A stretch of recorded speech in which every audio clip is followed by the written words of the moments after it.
The thing with the council tax is it's even more serious than that, because a lot of people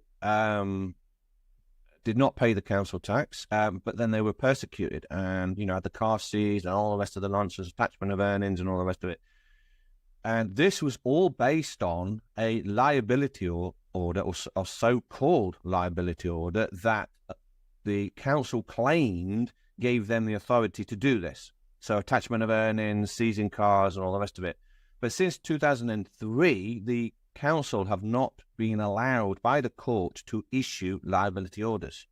A liability order can only come from a court. That's it. And the way it works is, hopefully everyone knows by now that we use a debt-based monetary system. It's all promissory notes, IOUs, all this sort of stuff. And within this legal tender system of promissory notes and debt, a debt will only exist, or is only recognized as existing, when the court says so. All right? So in their legal system.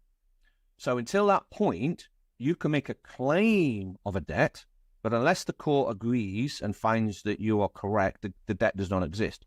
So when the hammer goes down and the judge finds in your favor, you get a summary judgment and says, yes, I find that the debt is genuine, the debt does exist, then the debt is created, and that is done through a liability order. Only a court can do that. Only a court, their courts can do that, because they are in fact banks.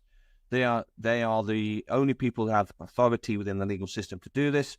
Corporations such as councils and McDonald's can't do this. You have to go use a court system. So what the council's been doing is bluffing it, and they've been using a document called Notice of Liability Order since 2003, and they've been faking it. And that means that people have fell for the scam. They thought, oh, okay, I've got a liability order here, and the attachment of earnings has gone through, or the car has been seized, and all the rest of it. So what you can now do is, if you were a victim of this, you can go back, get all your paperwork. Even if you don't have your paperwork now, you can get it. You can get it from the courts. You can get it from the councils themselves. You can desile them and say, right, I want to see all this paperwork from 20 years ago. You look through all that paperwork, and what you're looking for is the liability order. You can't find it. It doesn't exist.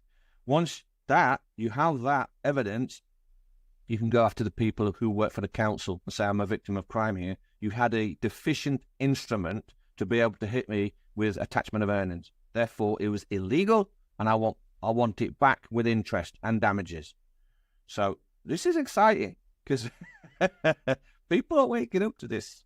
Thousands of people are waking up to this, and they want to know more, because so many people are living in poverty now. They can't afford council tax. The electricity bill's gone through the roof and all the rest of it. So people are desperate. People have been victims of this fraud for at least 2 decades. So it's time to fight back.